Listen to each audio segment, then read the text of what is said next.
Hi, Analisa Six here with the Sober Curator and the Lady of Leo shirt to bring you the October 2023 horoscope for the zodiac sign of Leo for sun and rising placements.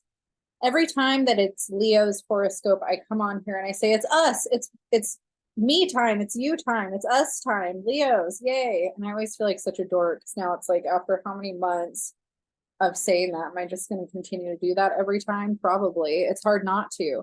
All right, let's get into our horoscope. I'm just going to be really transparent and say that this last 2 months for me as a Leo with the Venus retrograde in Leo was brutal. I personally, I try to be like really optimistic about transits, and I really felt like things were in such a good place in certain ways in my life. I've had a hard time believing that I was really going to go through a difficult time during Venus retrograde. And then I did. And it was really frustrating. I felt like I fell into all the stereotypes and cliches. And I hated it. I hated everything about it. I feel like I need to put Venus retrograde in Leo on my calendar the next time it happens because I need to like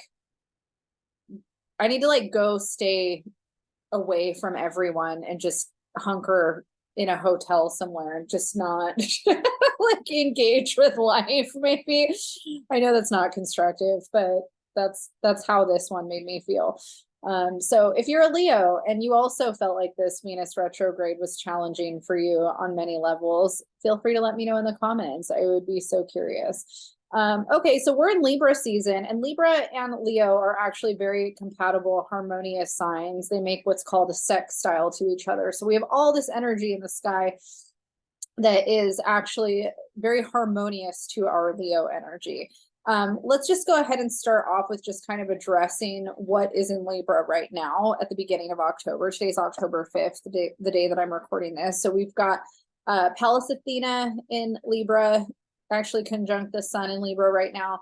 And then we have Mars and the South Node in Libra also making a conjunction. And the area of the chart that that's hitting for Leo is the area that has to do with communication. So our communication is highlighted, the way we think about things, the way we articulate things is highlighted.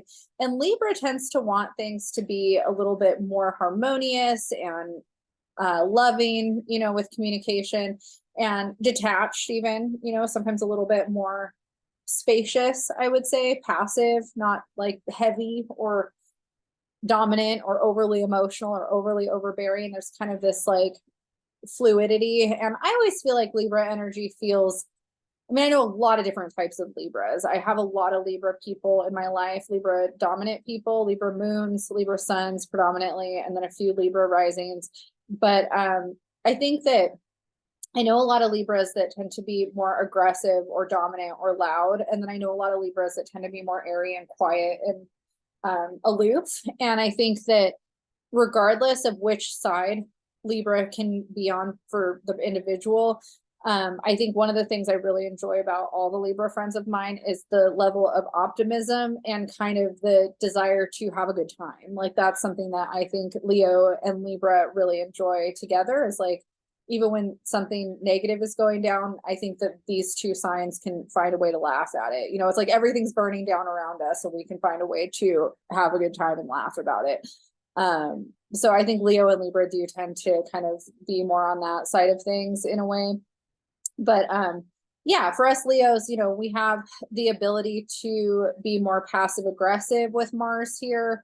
And Pallas Athena here, but we also have the opportunity to find healthy ways to be confrontational without it blowing up. Like, can we find a way to be confrontational in a way that's more harmonious or loving or positive or spacious? That can be some of the positive takeaways. But, Mars and Libra, it's in its detriment and can sometimes, come off passive aggressive and kind of do these little jabs or digs. So that's something that we need to be really mindful of while this energy is here. But again, we might feel the desire to really like talk a lot or communicate a lot with people, having the sun here and bringing a lot of vitality.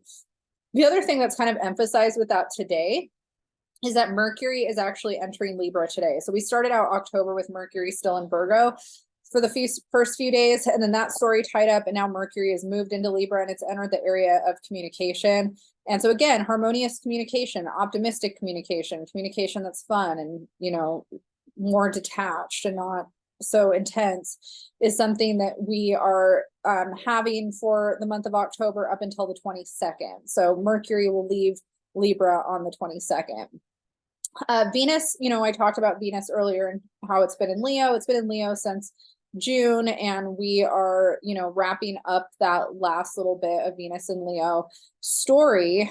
So we're going to have Venus and Leo up until the 9th, and then Venus is finally going to leave Leo and enter Virgo. And it's so sad. Usually I love Venus and Leo, but because of the retrograde, it really was like, it just, it was a little bit hard. But hopefully now that Venus is direct and in Leo, we're kind of some of the conflict or maybe dust that was kicked up is being resolved. I definitely feel like I'm in a better place now than I was. And this is the way that this was hitting for the Leo horoscope, was in the area of identity and also self-worth and our relationship to self and who we are to ourselves. And so hopefully we had some insights around that over the Venus retrograde, and now we're kind of moving into a clear direction around who we are, what we want, what we don't want, and how we can start to make that happen.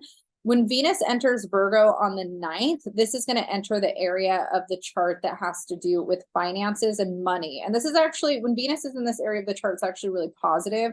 This is a really good time to get organized and meticulous about what you're doing with your money, especially having it in Virgo. This is also a really good time to see your worth and your value in the work that you're doing and charge what you're worth. So if you feel like you need to ask for a raise or give yourself a raise if you're self-employed, this is a powerful time for generating more income, stability, and self-worth into your life. We also have Mars entering Scorpio on the 12th, and Mars is going to be leaving that area of communication and entering the area that has to do with home and family. And so when Mars is here, there's things from the past that can come up and kind of remind us of some trauma or some things that we're still kind of trying to sort through. We could also experience some complications with our home. So there could be something that happens in the home that, is not great, like something damaged could happen in the home, like something could break. We could also experience conflict with our actual family or people that we live with. And so those are things that we, might be susceptible to for the rest of October, because Mars is going to be there for the rest of October after the 12th. We also are going to have Mercury entering Scorpio on the 22nd. So Mercury is also going to be entering the area of the chart that has to do with home and family. Mercury here might help us sleuth out and investigate some of the ways in which we need to fix whatever these issues are that might come up. So if, we are dealing with actual problems with our physical home, Mercury hopefully can come in and help us dissect that and figure out what the real issue is and how to fix it. If we're having issues with a family member, Mars and Mercury here could be really hard for us in terms of dealing with a family member or even people that we live with. There could be conflict, fighting, disagreements, and then hopefully, we're trying to work that out and figure it out constructively. Mercury and Scorpio can be manipulative, conniving, vengeful, low blows, mean, and so those are things to be mindful of. You could be on the receiving end of that. You could also be the one doing it. There's a check yourself before you wreck yourself kind of quality with this energy. And Mercury also makes a square to Leo. It's a hard aspect. And so we might be feeling overly reactive or tense. There's a lot of opportunity for the household to feel tense. So it's positive for you to reflect on your role in that and ways that you can transmute that energy and maybe work more sensitivity and caution into the mix. Also, repressed trauma, repressed anger, things like that coming up. How do we transmute that? How do we work through that? How do we heal from our past? That's definitely something that came up for me during the Venus retrograde. I had a lot of repressed anger that started to come up for me, and it's stuff that I'm still working through, that I want to more actively work through. And so as a Leo that's seeing kind of some of this, maybe there's roots in my childhood that I'm going to acknowledge and kind of need to work deeper through that. So that's something like the root of this pattern in my life probably stems from childhood. So working through a lot of that stuff. It's a little bumpy for sure. We're all going to be experiencing that transit with Mercury and Mars in Scorpio, just in different ways. And so the area that it's hitting for Leo, you know, home and family and kind of more of this introverted period, you might still be working through a lot of the things that came up during the Venus retrograde that you're now kind of like, okay, there's this deeper work that needs to get done and I need to do that work. Venus, Mercury after it's in, oh no, I'm sorry, I'm not talking about that. After Mercury enters Scorpio, the sun will enter Scorpio on the 23rd. And I think I'm actually seeing that wrong. It's the 24th. Sometimes it's so close together, it kind of does that for me. But so we'll be in Scorpio season, and the sun is also going to shine a big light on that area of the home, family, past family, familial dynamics, all of that kind of stuff. So, you know, hopefully the sun bringing vitality and a light here will help us navigate where we've been confused or kind of working through some stuff, and will help us heal it. I see the sun, you know, the sun brings energy to wherever it is. And I see the sun, even though sometimes shining a light on the things that are ugly or that we don't like or that make us uncomfortable, sometimes that's what we need in order to fully go, oh, that's what's going on. Here's what I need to work through or work on. And so even though it can sometimes feel uncomfortable, sometimes that's what we need in order to really heal or, you know, find the tools to move forward. Let's talk about the moons for the month. So we're going to have a new moon solar eclipse on October 14th at 21 degrees Libra. So that's going to be in the area of communication. So if there's things about communication dynamics or even thought processes, perceptions that you know you are needing to work through or work on, this is a positive time to lean into that and allow for that to happen. Libra rules the tarot card, the Two of Swords. And in that card, it's moon in Libra is what that card represents. And it's the woman that has two swords and a blindfold, and she's doing this. And that card oftentimes is asking us to be more open to seeing another perspective and not necessarily just protecting our own point of view or our own perspective. And so to me, like the placement of this moon in the Leo horoscope would be very much about being more open-minded towards somebody else's perspective or different ways of looking at a situation. So that's a really positive thing for you to do.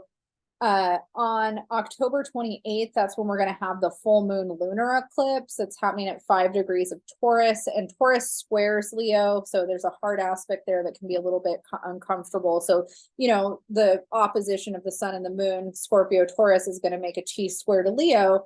And so that might be an uncomfortable time for us, the end of October.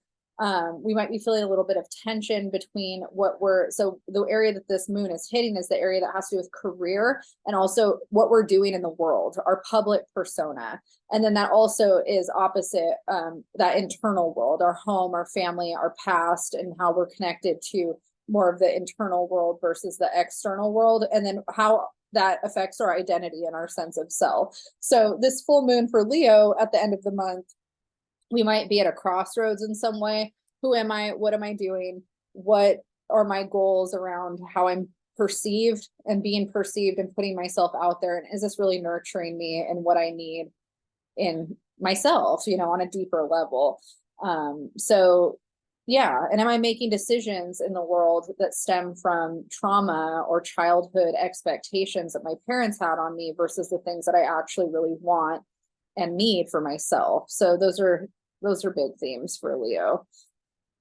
All right, Leo, if you want a bigger synopsis on the month of October, I suggest that you watch the October astrology forecast video where I go deeper into each transit for the month. But I think I'm going to leave you with that because I think that was enough for you and me. And, you know, this is not going to be,